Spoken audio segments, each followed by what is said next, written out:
Okay, so we have the serial position effect. So this is actually on your third worksheet. Again, if you're not able to print your third worksheet, it's just fine. Teacher Amanda, can you mute your Okay. video? Okay, there. So, now, what is a serial position effect? This is something that can help you when you are trying to Mom. study in school. Okay, so what is this one? So for serial position effect, can you read this? The Ina, can you read the word on the screen? the cereal. Quiet muna. Ethan, quiet muna. Si Ate Ina muna yung magre-recite. Ate Ina, kindly read. Ako po. Yes, para maiba naman. Yan. The serial position effect is the tendency of a person to remember the first and last items in a series best and the middle item worst. Okay, thank you for that. Okay, what do we mean by this serial position effect? So for example, some of you when you are studying or not really just studying, when you do any activity like do you remember the like the food that you ate this afternoon? Basically, since it's just new, you have probably remember what your breakfast is or what you did this morning or maybe last night, but you'll be able to forget what you had for last week. Or when you are studying normally, students remember the very first information like the chapter 1, day 1 of their class as compared to the things that are in the middle. So in this particular slide, we have this thing called the Ebbinghaus forgetting curve. Meaning, when you are studying, there's a very big chance that you will remember the first part that your teacher mentioned to you as compared to the middle information. Sometimes when you are reading an information, you remember chapter 1. And then when it comes to chapter 2 or chapter 3, you somehow minimally forget it and then you remember the last chapter. So for example, this one in the serial position effect, the primary and recency represents the words or the information that you remember. So if you quickly read a book, there's a tendency that you will not remember a lot. But using our technique, look at this animation. What we want to do is we want to make our primacy and recency more. So for example, this one, using the earlier version, there's only one primacy and recency, meaning you just remembered two information because you read it continuously. But what if we will try to have a break? Just like our session, it's just 2 hours and we have a break. So what happens is that we are able to increase the number of our primacy and recency. Again, this primacy and recency are the information that we remember. That's why for kids, it's not suggested to have a seminar type where you will be sitting with us from 8 a.m. to 5 p.m. Our classes is just 2 hours so that your focus will still be more intense and you can still be able to remember a lot of information. So this one are our break time. Meaning, when you study for school, don't study for a very long hour without taking a break. A break can be as simple as standing up, exercising, eating snacks for like 5, 10, 15 minutes or more. Or break time can be sleeping, something like that. As long as you chunk, when you do a break time, it's like chunking the information that you have previously remembered, again, to prepare for the new information that you will see.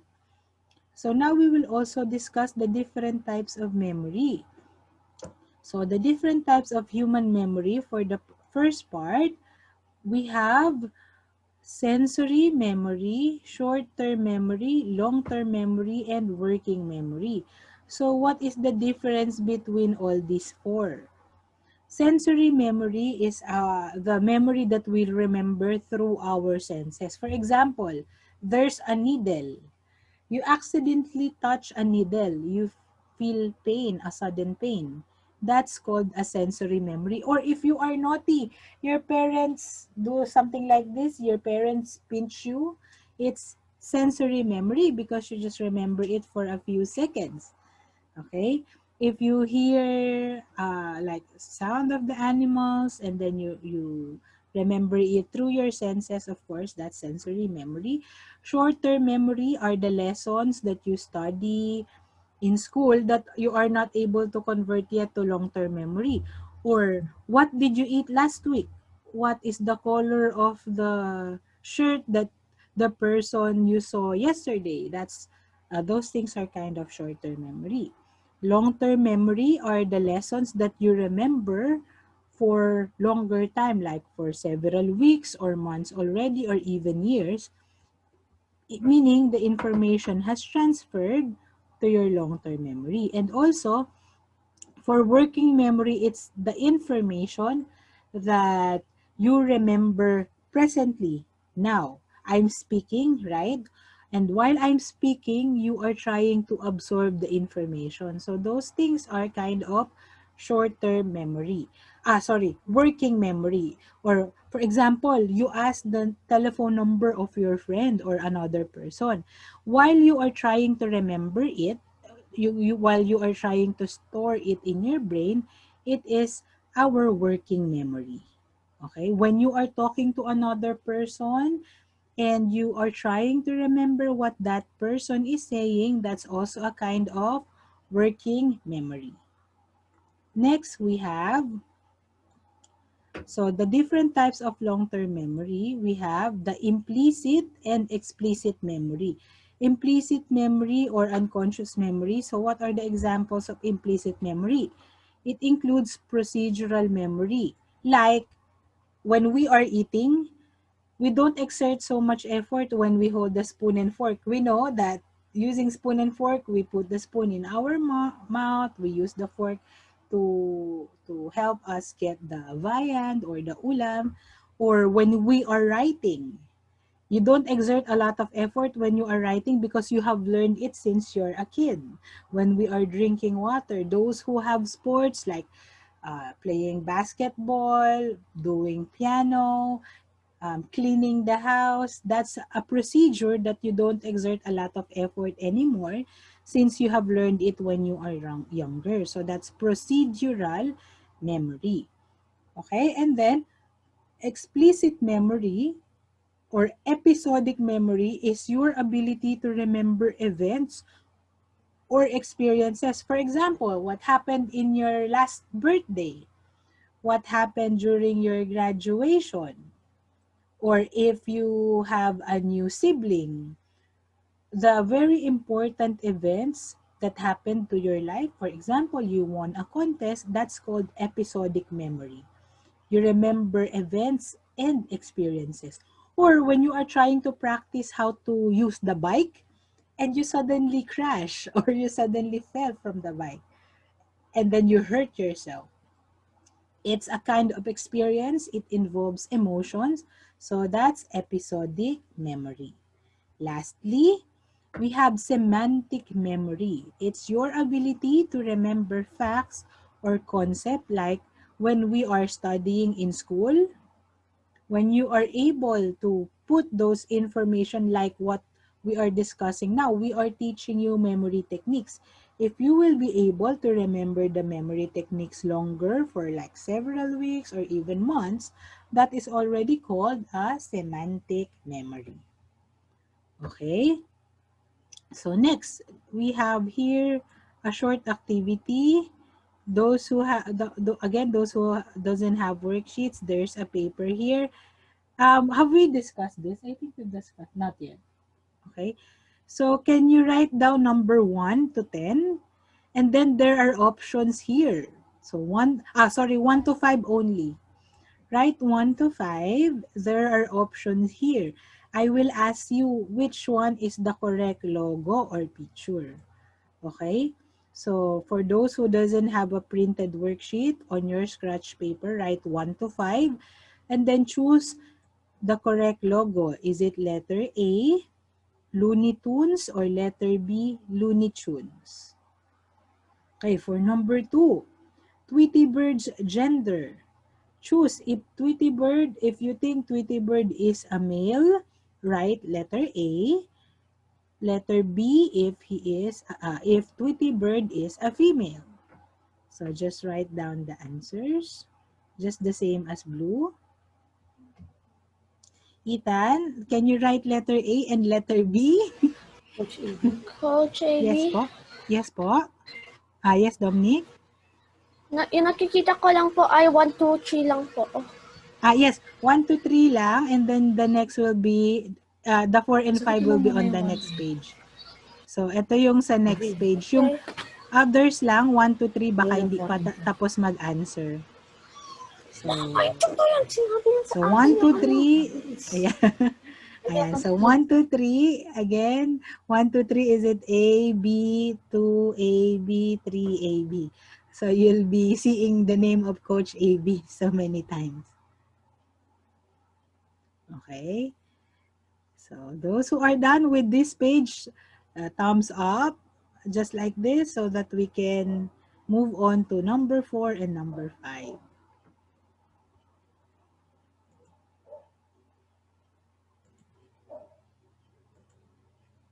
Okay. Okay. Check na natin na next, number 4 and number 5. Tingnan natin. Si Pikachu, which is the correct picture of Pikachu? Is it letter A or letter B?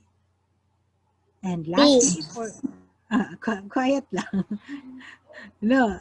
And then number 5, which is the correct letter? Don't say the answers that you think is right, okay? Number 5, in the original Snow White and the Seven Dwarfs movie, what did the evil queen said? Is it letter A, mirror, mirror on the wall, who's the fairest of them all? Or is it letter B, magic mirror on the wall, who's the fairest of them all? Okay, so we have 5. 2 thumbs up if you're done answering. Okay, 2 thumbs up. Okay, okay, okay, very good.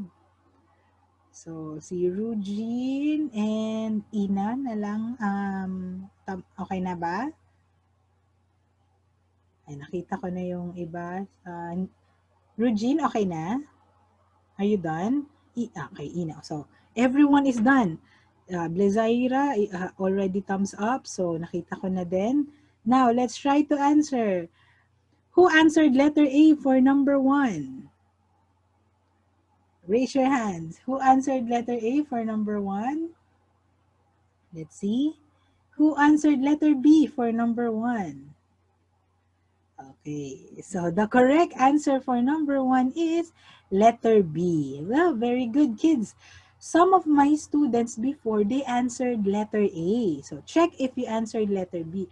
Why do most students answered letter A? Because in Looney Tunes, it's actually cartoons.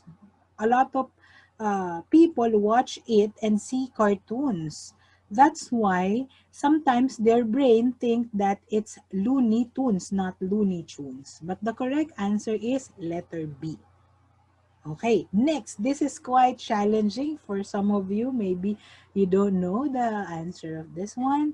We have number 2, Tweety Bird. Who answered letter A? Raise your hands. Neil. Who answered letter B? Tweety Bird is a female. So who answered letter B? Okay. So for several years already, we are thinking that Tweety Bird, or majority of the people thinks that Tweety Bird is a female. But actually, Tweety Bird is male. When we search about that on Google, people, according to the papers and then researches, Tweety Bird is actually male. People just suddenly think that he is a female because of eyelashes and then the color and then the way Tweety moves, but actually Tweety is male. Okay, number 3. So the answer for number 2 is letter A, male. We have number 3. the gender of blue's clues. How about blue? Si mama yan. How about blue? Is it letter A? Blue is blue male or is blue female? Who answered letter A? Raise your hand. How about number 2? How about letter B? Who answered if blue is female? No one answered. Blue is female. Okay, so the correct answer is letter B. Blue is actually female. So these are things like trivia. You can tell it to your friends. Do you know that blue is female? So these are like trivia questions. Because normally people thinks that due to his color, I mean not his because blue is female, due to the color blue, the dog is actually a male. But in reality and according to what we have read before, blue is a female. Okay? Next, number 4. So these are like just fun facts and trivia, tricky questions that you can ask your friends as well or people at home. How about Pikachu's tail? Who thinks that it is letter A? Who answered letter A? Okay, very good. Who answered letter B? If you watch the Pokemon series, Yes. I'm A. Okay. I'm A. Okay, very good. Those who answered letter A, you are correct. Now, I've experienced a lot of students answering letter B. Why? Because of Pikachu's ear. Somehow their brain sometimes trick them.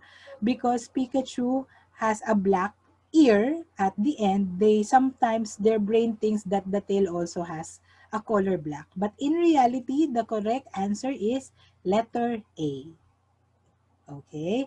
Lastly, for number 5, in the original Snow White show, what is the correct answer? Is it mirror, mirror on the wall or letter A or magic mirror on the wall? Who answered letter A?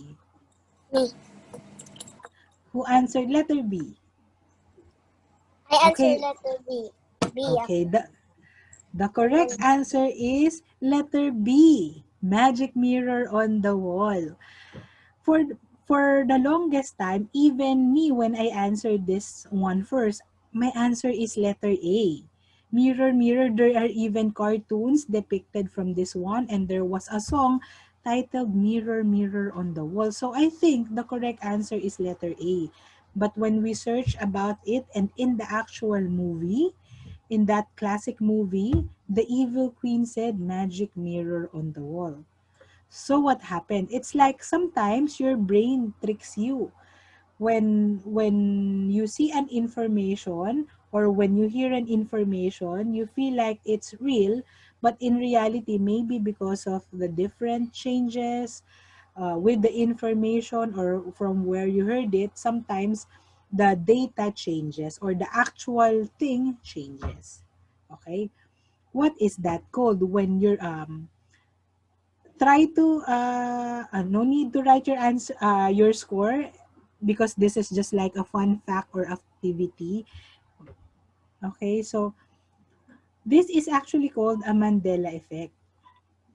What is Mandela effect or where did it originated? It refers to a situation in which a large mass of people believes that an event occurred when it did not. So with the Mandela effect, a lot of people may have false memories. There are actually things called false memories wherein your brain somehow jokes to you or tries to trick you. So we need to be able to identify if our brain is sometimes tricking us. Okay? So you need to be aware of that. Okay, next.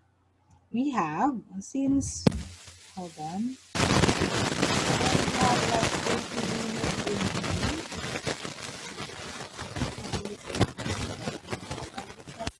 I can hear something. Boss. Hold on now, we're just trying to fix the audio, I think. Okay. I'll just mute myself and then teacher Amanda, turn on your audio. Okay. So next, teacher Amanda will be discussing the Roman room. Okay. So we will proceed with the Roman room. Hold on. I'll stop my screen sharing. We have there it goes.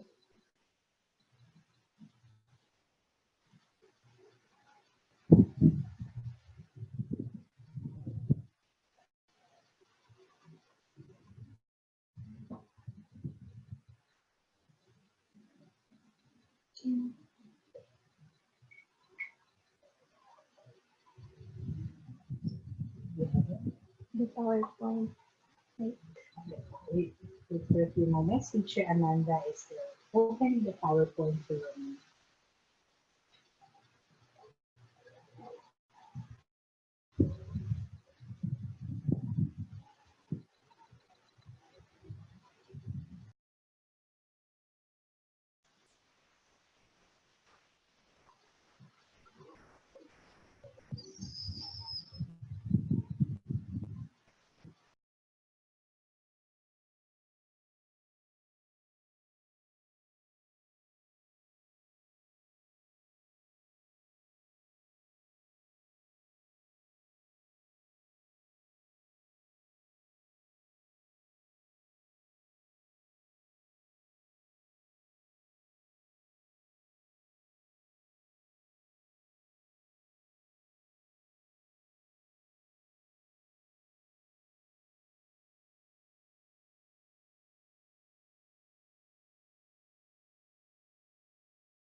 Okay.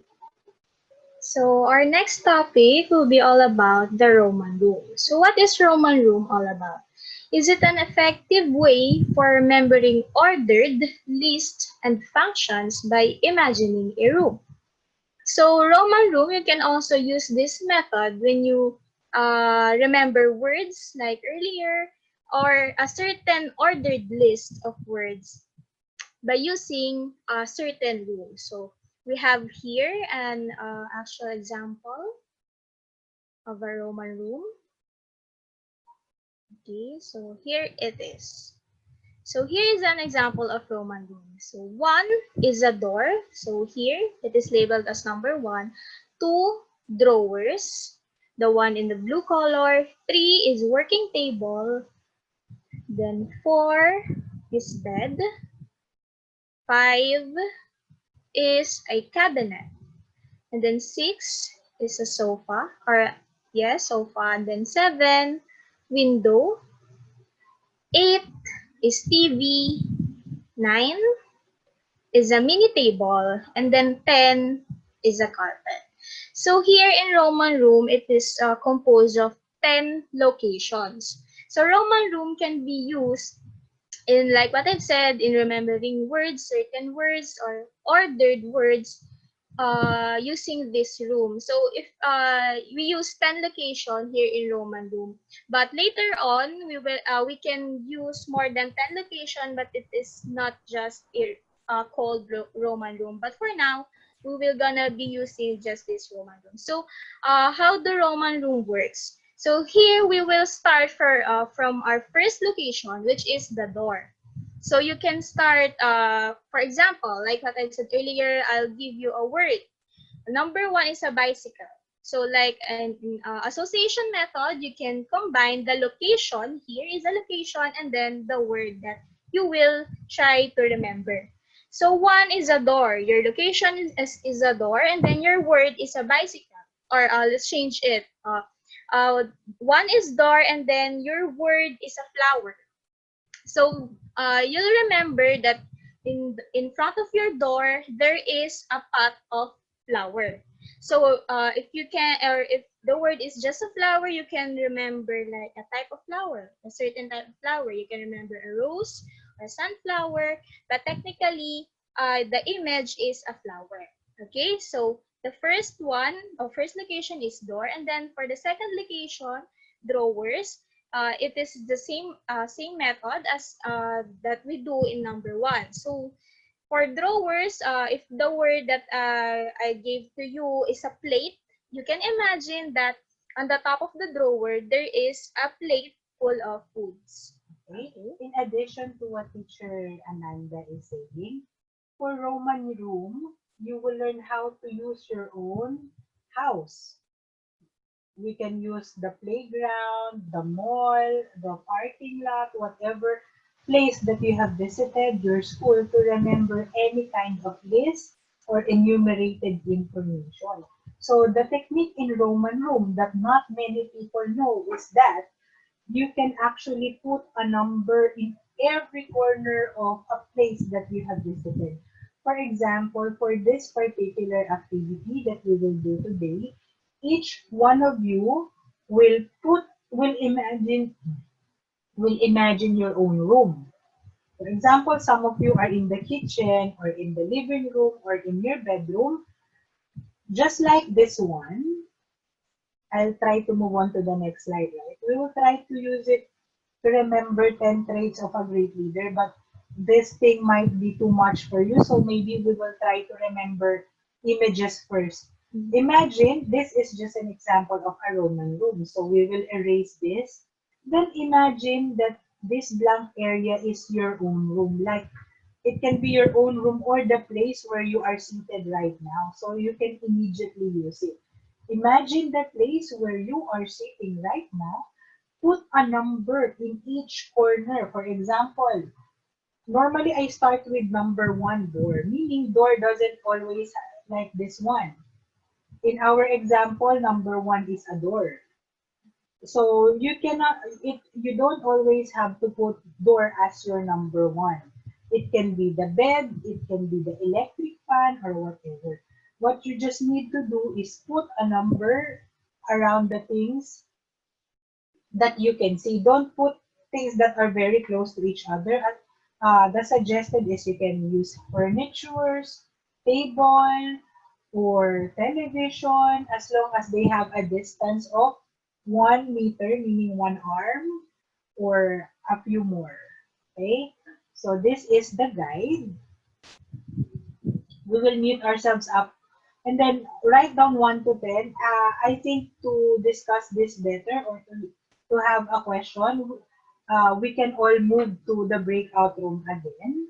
And then our coaches will guide you so that you can immediately ask your questions. Okay? So using your scratch papers or your worksheets, this will be your worksheet for this activity. So this one, the below this picture, there's Roman room. So just write down on your scratch papers, just write down my room and then 1 to 10. Or my living room and then 1 to 10. And then write down the things around you. It should be in proper order, not zigzag. Like you start with the things on your right before around you before going to the left. Not don't write down things that you can see in front and then at the back, things like that. Don't write it. You can write refrigerator, whatever, doghouse it is, garbage, something like that. Avoid writing down small items. It should be something big. Okay?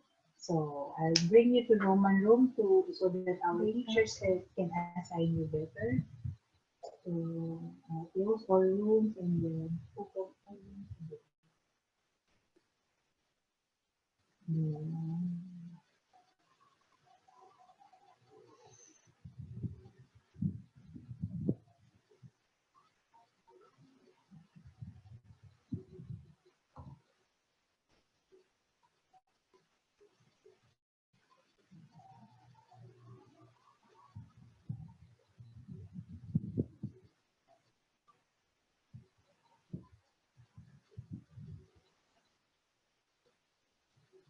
So for now, again, write down the rooms around you. This is basically going to be your house. Okay, so since this is your house, you should be able to remember that faster.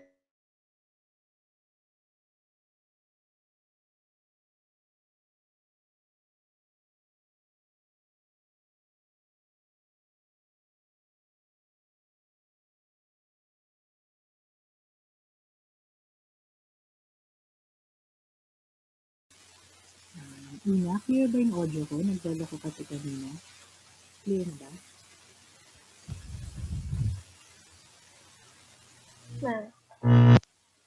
Si Dominic. Pupuntahan ko lang si Dominic. Stay tuned lang dito sa breakout room, ha? Sulat ka lang ng 1 to 10, okay? Rinig mo naman, clear yung audio ko, walang error. Okay? Apo. Puntahan ko lang si Dominic. Stay ka lang dito.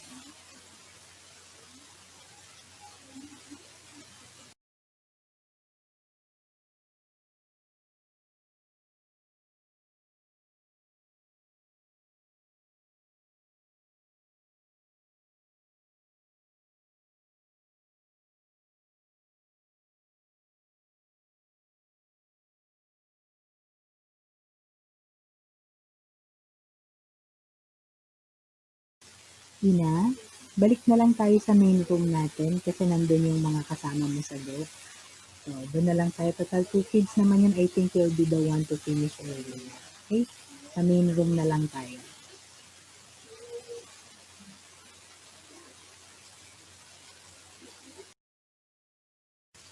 So, if any of you will finish writing down 1 to 10, of course, you have to memorize it. When you have finished memorizing it, thumbs up so that you can recite it to me.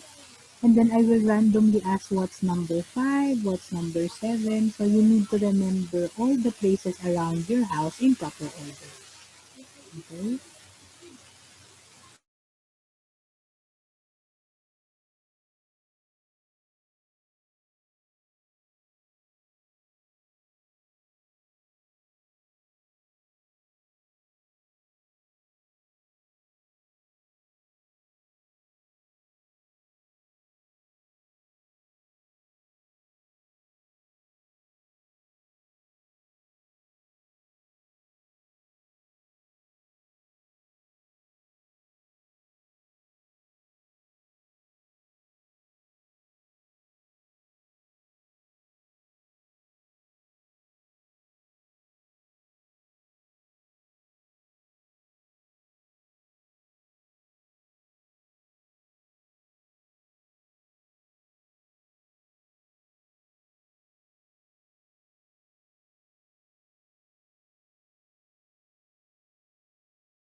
Zaira, are you done writing from 1 to 10? Have you write down 10 places around your house? So basically what you're gonna do after done writing, have you memorized the 10 items? Okay, if you have memorized the 10 items, can you uh, after writing down the 10 places around your house, memorize it. Then when you are ready to recite, thumbs up so that I will ask you to recite everything from 1 to 10. Then I will tell you what's number 3, what's number 8, then try to recite it.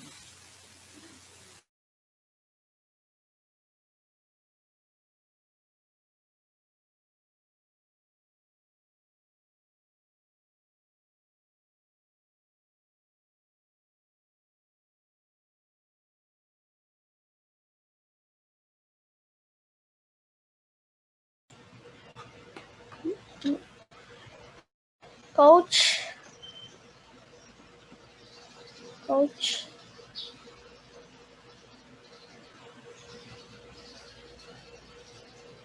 Dominic, how about you? Are you done? Hindi pa po. Yung susulat po ba yung ano, yung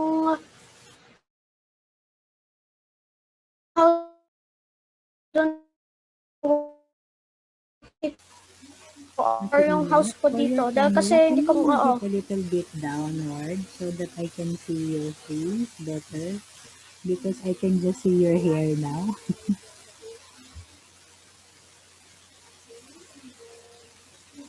Ina, can you Ma, move ma, your camera a bit downwards so that I can see your face because I can just see your hair. There. Yeah.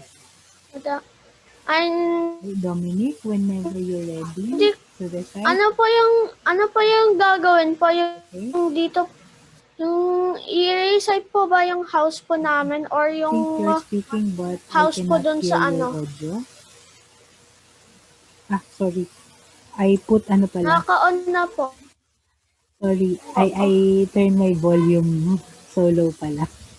Okay, now I can hear you. Are you done?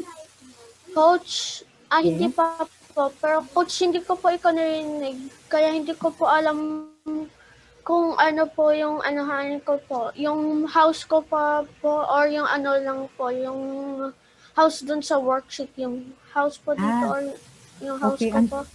Ang gagamitin mo yung house mo. For example, on the place where you are seated right now, I'm not sure if you're in the kitchen or living room.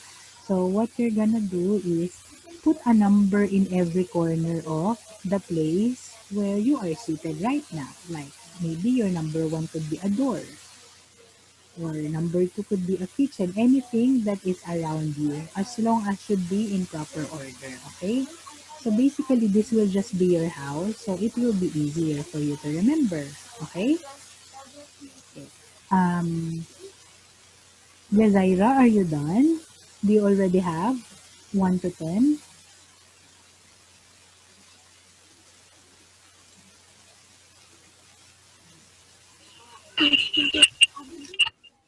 Have you memorized your 1 to 10?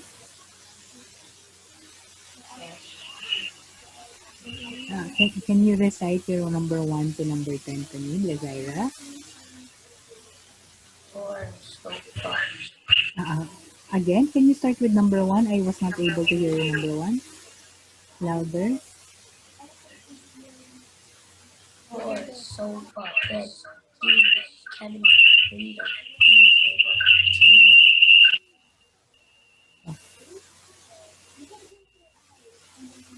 Done.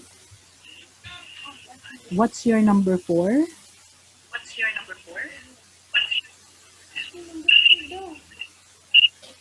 What's your number 4? What's your number 4? Can you say it?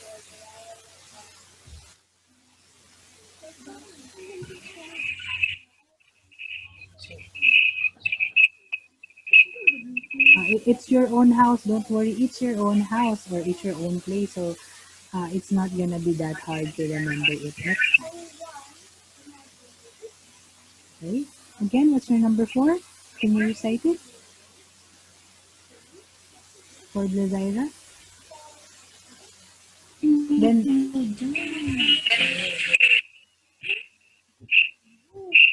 oh, okay. So I will try to ask your other classmates in this breakout room. So while waiting for them, just continue reviewing your number 10.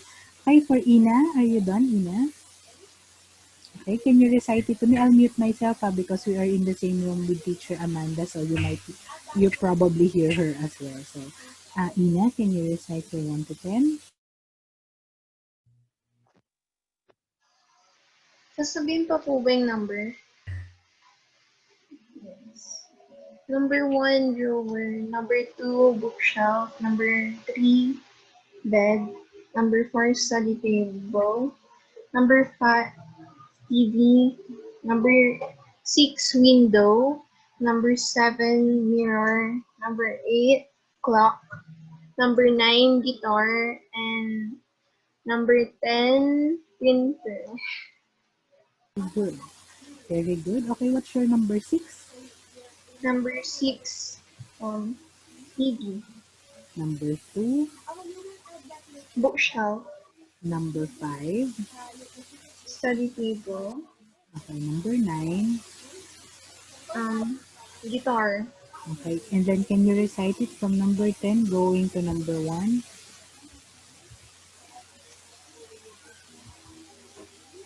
Number 10, printer. Number 9, guitar. Okay. Number 8, clock. Okay. Number 7, mirror. Number 6, window.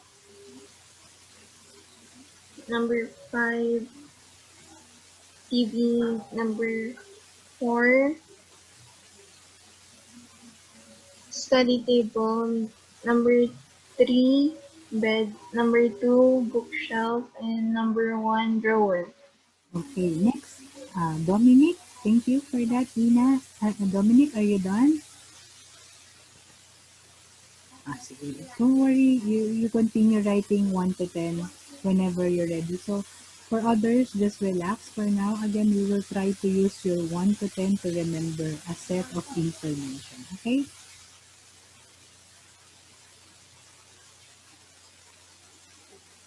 So, while waiting, I'll just be searching for the words that you will try to remember using your Roman rule.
So now, from just easy words, you will try to remember later concepts or ideas.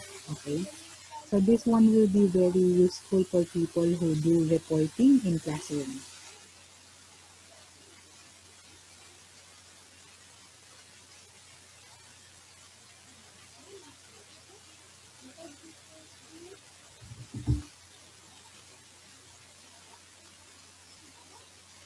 Um, for Zoe, Dominic and Zoe, you are, Dominic, how old are you? You are 9 or 10? Malapit na po ako magiging 10 dahil kasi malapit na po yung birthday ko po. Oh, Advance happy birthday! Okay, so because you guys are still kids, I will bring you to Teacher Amanda so that you will memorize easy words because the next words that I will tell your classmates are hard.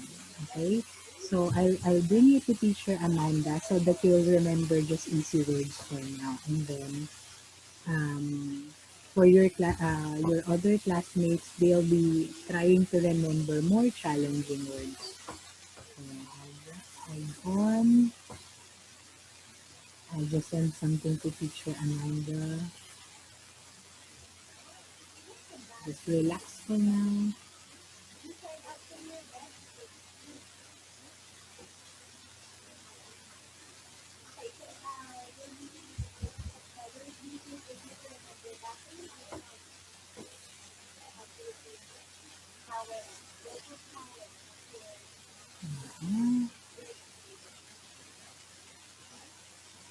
So what we're gonna do for the younger kids, again, it will be a batch with teacher Amanda.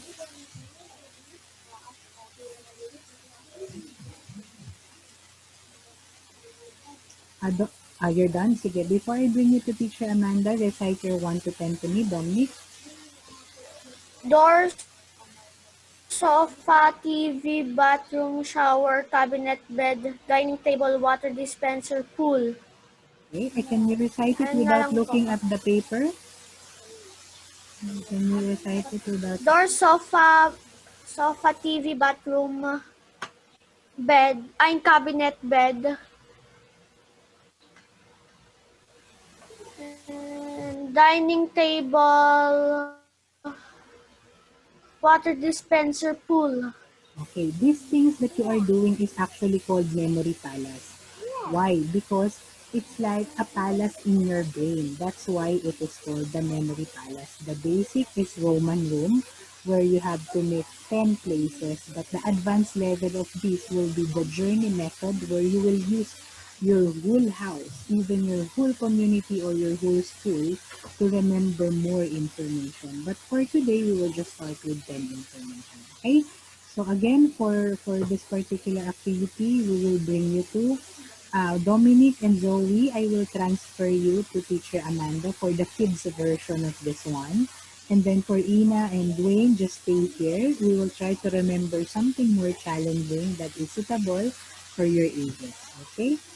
Um, we're gonna memorize our Roman room, right? Yes, you memorize your Roman room because we will use it to remember concepts. For the kids, you'll Okay, just but remember teacher. random pictures. So, Dominic, I'll move you to breakout room 2 with teacher Amanda and also Zoe.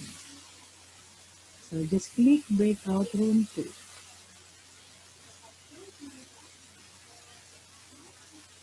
Okay, click join. Okay, so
okay, so for Dominic, join breakout room number 2 with teacher Amanda.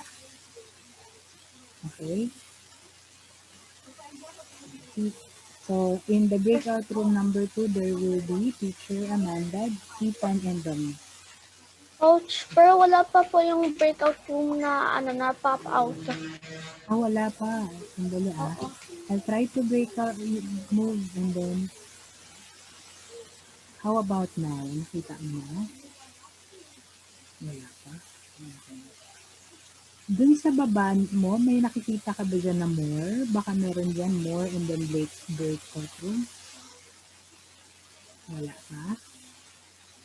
So pag wala pa, wait natin sila. Pupuntahan ko lang yung mga nasa breakout room number 3 ha. Kakamustahin ko lang sila. Yes, nakita mo na? Opo, napindot ko na po. Join ko Okay. na po. Sige, join. Ah, Blazaira, join breakout room number 2 as well. Search for breakout room and join number 2. Naganap yun. Okay. Okay, good. So, wait lang yung mga naiwan dito sa main room. Pupuntahan ko lang yung breakout room number 3 ha, para tanungin sila at bumalik na dito. Okay. Thank you. You guys done? Yes, Coach. Ang last po namin ay si Carl.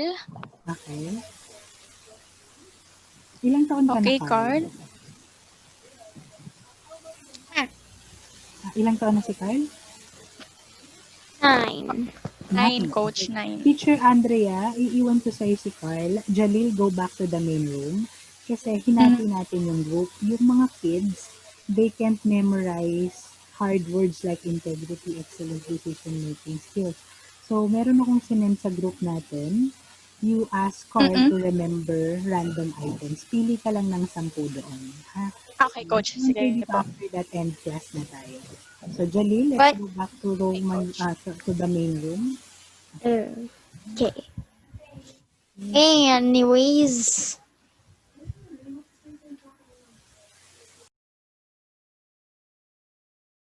Nakamit ka po, teacher. Thank you so much. Always remind me if you think I'm telling something to you guys and then you can hear it and you tell. Okay? So what we're gonna do now again for so we you should be listening to teacher Amanda Natin. Okay? So for you, meaning you are advanced level because you are left here with me, you will be able to remember more challenging words. Now, how do we remember the breakout?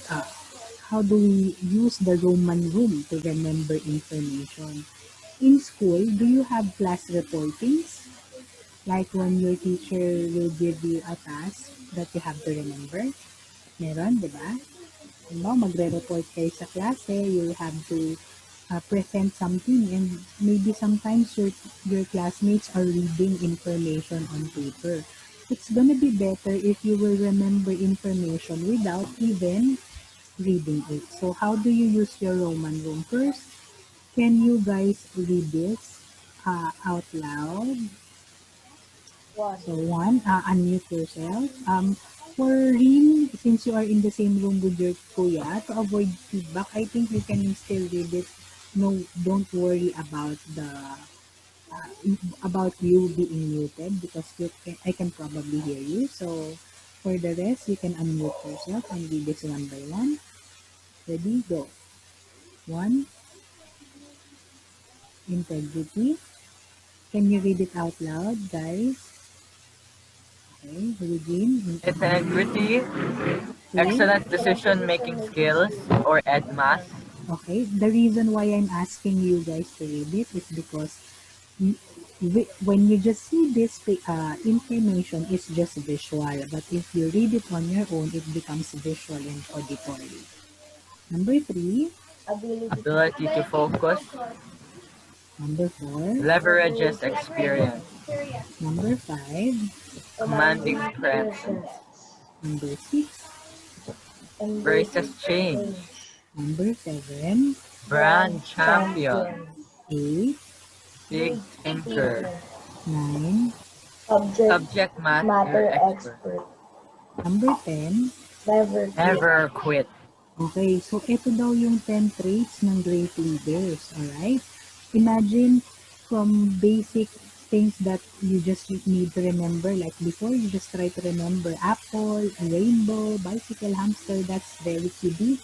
Now, you will move on to a more challenging wherein you will learn how to convert this concept or ideas into pictures or images as well. So how do we do that? How do we convert the word integrity into a picture? We can make it something like this. Imagine your own Roman room. That's why I covered it. Imagine on your first location, whatever your first place in your house is, the one that you wrote down.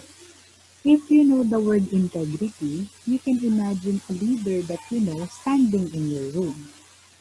In my case, integrity sounds like integer, integ. So sometimes I'll try to imagine my most hated math teacher or most favorite math teacher standing in my first location.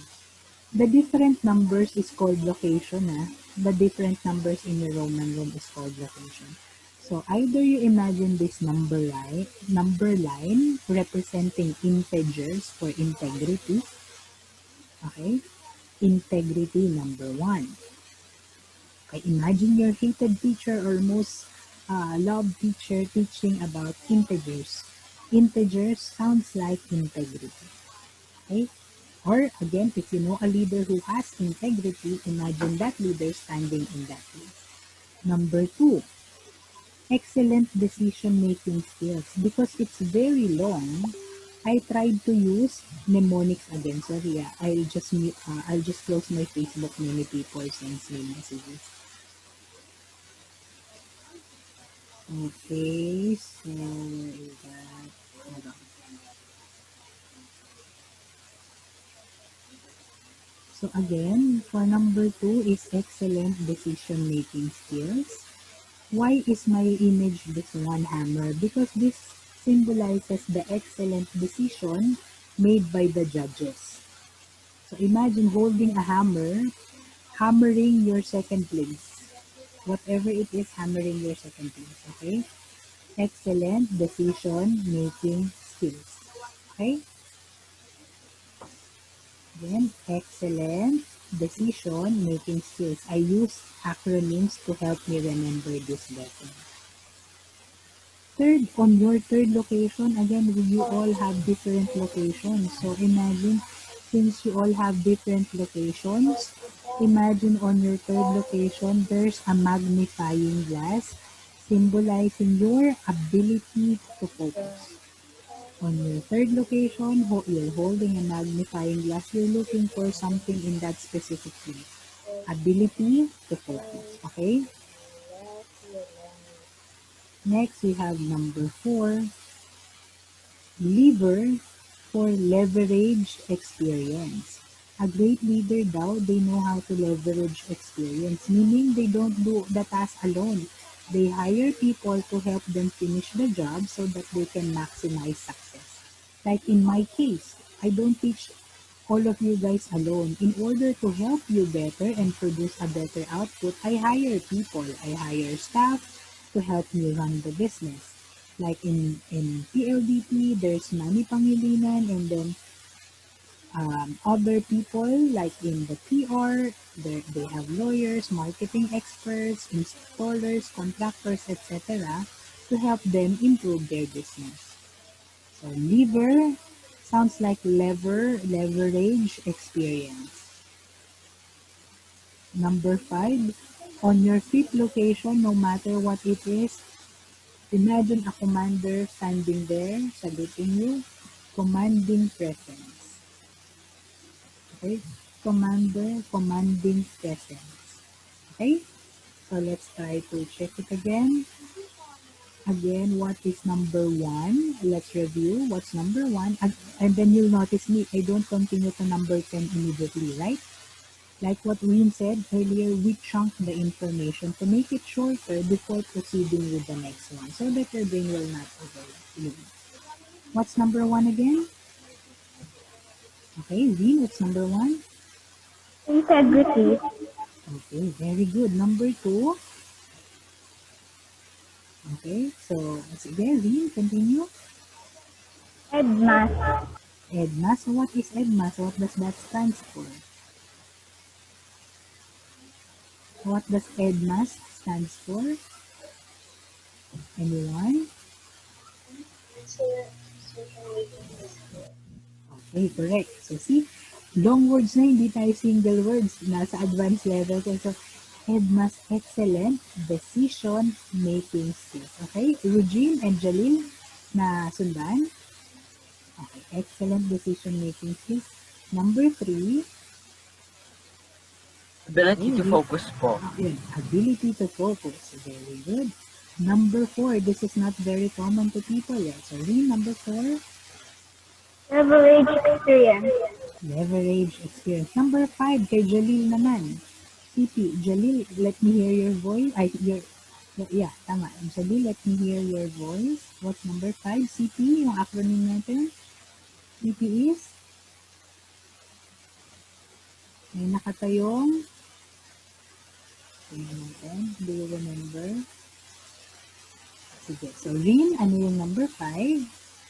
Command presence. Okay, commanding presence. So, remember that, ha? Number 5, commanding presence, meaning a great leader daw. Kapag dumating siya, people salutes him or humahawi because they respect the person. Okay? So again, these examples are just representations of different kinds of information that you can put in your Roman room. You can still use the Roman room to remember shopping lists. or any kind of information. This is just an example, but if you have lessons in science, history, language, or anything, you can use your Roman room. The information that you can put here is flexible. Next, easy. On your sixth location, easy. Imagine your favorite love team embracing change. Okay, embracing change. Okay, so try to review muna. I'll mute myself first. I'll just talk to you.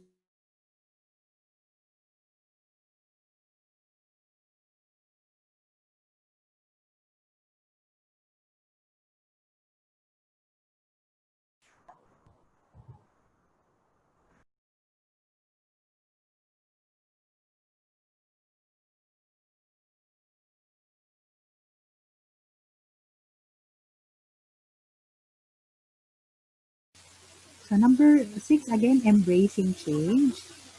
Okay. Number six, embracing change. Seven is BC, brand champions. On your seventh location, imagine a trophy. Maganda yung brand ng trophy na binigay sa champion. Okay? Again, number six, embracing change. Seven, brand champions.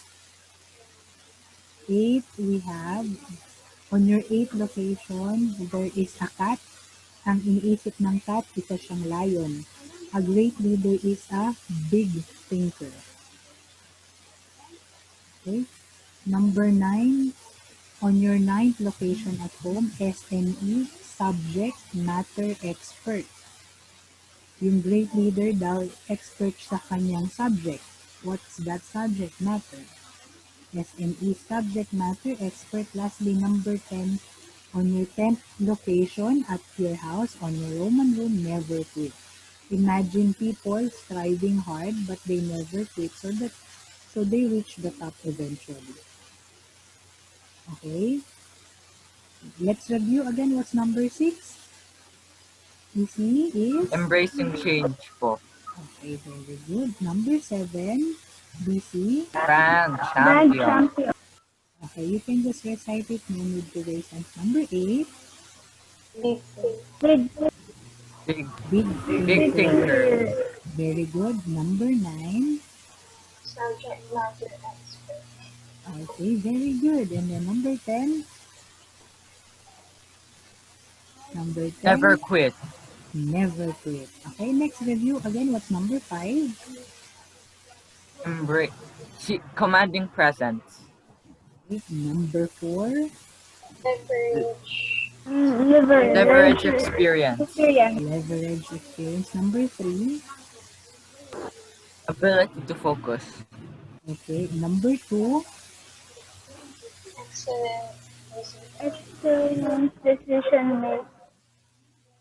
okay, number 2, excellent decision making skills. And lastly, number 1, Integrity. okay, very good. So now you can write, I will not hide this screen because you can use it to remind you the information. Just write it on your paper. Again, those who have worksheet, there's a space here where you can see this one below. 10 traits of a great leader. Again, these are just examples of information you can put on Roman room. Write down the things that we discussed. Those who doesn't have a printed worksheet, just write down on a piece of paper as well 10 traits of a good leader, and then write down the words that we discussed. Okay? Then thumbs up when you are done. These are your clues. Thumbs up when you're done.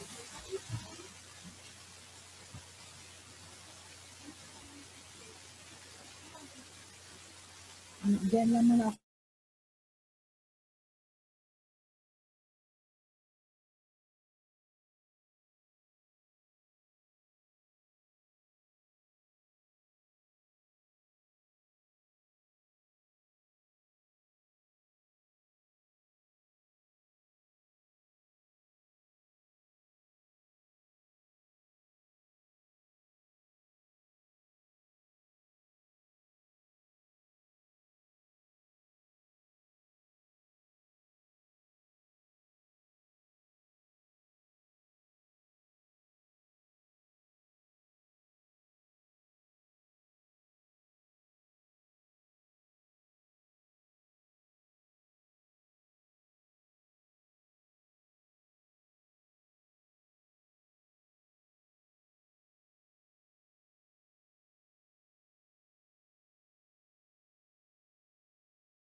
Okay, who else is writing? Ano, Green is done. Ina, I saw Ina earlier, done. So, Eugene, are you still writing? Eugene?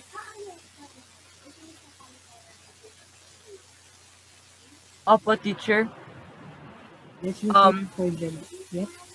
number one's integrity po. Ah, okay. Wait lang. We will check later. Hi, Dominic. Okay na po, teacher.